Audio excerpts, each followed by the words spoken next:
नमस्कार, आप देख रहे हैं N24 न्यूज गुजरात। सूरत शहर के पांडेसरा विस्तार में ऑटो रिक्शा द्वारा गांजा की हेराफेरी करे उससे पहले ही जोन 4 पुलिस की टीम द्वारा 6 किलो गांजा के साथ 3 आरोपियों को गिरफ्तार किया। पांडेसरा दक्षेश्वर मंदिर नजदीक ऑटो रिक्शा में गांजा की हेराफेरी करने वाले ऑटो रिक्शा चालक सहित 3 आरोपी को गिरफ्तार किया है। पुलिस ने आरोपियों के पास से रिक्शा, 3 मोबाइल फोन, गांजा सहित कुल 1,80,000 की मत्ता का मुद्दामाल जब्त करके आगे की कार्रवाई शुरू की है। मिली माहिती के अनुसार no drugs in Surat city अभियान सूरत पुलिस चला रही है। ड्रग्स और गांजा की हेराफेरी करते इस्मों के सामने लाल आंख की जा रही है। सूरत LCB जोन 4 की टीम द्वारा ऑटो रिक्शा में गांजा की हेराफेरी करते 3 इस्मों को गिरफ्तार किया। पांडेसरा पुलिस ने बताया कि LCB जोन 4 की टीम को माहिती मिली कि कई इसम गांजा लेकर रिक्शा में दक्षेश्वर मंदिर नजदीक से पसार होने वाले हैं। माहिती के आधार पर वॉच रखकर रिक्शा लेकर पसार हो रहे चालक सहित 3 इसमों को गिरफ्तार किया गया।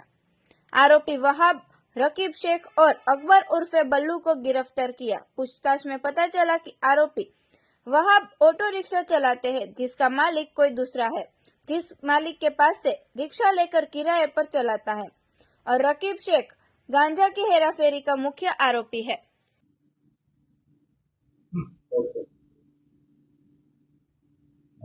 ગઈ રાત્રે ઝોન 4 ની LCB અને ઇન્ફોર્મેશન મળી કે એક રિક્ષામાં ગાંજો લઈને 3 માણસો પાંડેસરા પોલીસ સ્ટેશનમાં એન્ટર કરવાના છે। તો આ સૂચના ઉપર LCB ઝોન 4 દક્ષેશ્વર મંદિર પાસે એક ઓટો જેના નંબર પહેલાંથી LCB પાસે હતા, આ ઓટોને રોકવામાં આવ્યો અને ઓટોમાંથી 3 માણસો જેનું નામ મોહમ્મદ વહાબ ઉર્ફે અમન ઊન પાટિયાનો રહેવાસી છે અને મૂળ રૂપથી ભૂસાવલ મહારાષ્ટ્રનો રહેવાસી છે।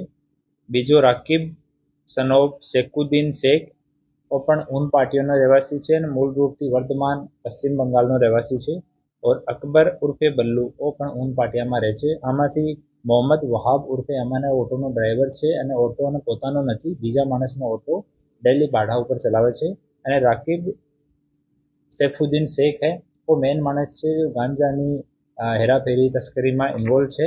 और આની સરકારી પંચોની રૂબરૂમાં સર્ચ કરવામાં આવી અને ઓટોમાંથી 6 કિલો 723 ગ્રામ ટોટલ 67,230 રૂપીસનો ગાંજો કબજો કરવામાં આવ્યો અને 3 મોબાઈલ ફોન જેની કિંમત 17,500 રૂપિયા અને ઓટો રિક્ષા જેની કિંમત 1,10,000।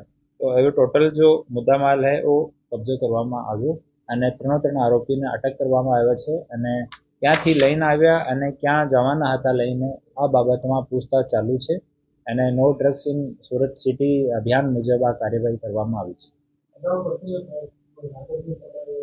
આ 3 આરોપીઓનો કોઈ ગુનાહિત ઇતિહાસ હજુ સુધી નથી અને બીજી પૂછતાછ ચાલુ છે। આપણે ICGSમાં અને E-Guજકોપમાં સર્ચ કરવામાં આવ્યો છે, આમાં આનો કોઈ ગુનાહિત ઇતિહાસ જાણવા મળે નથી।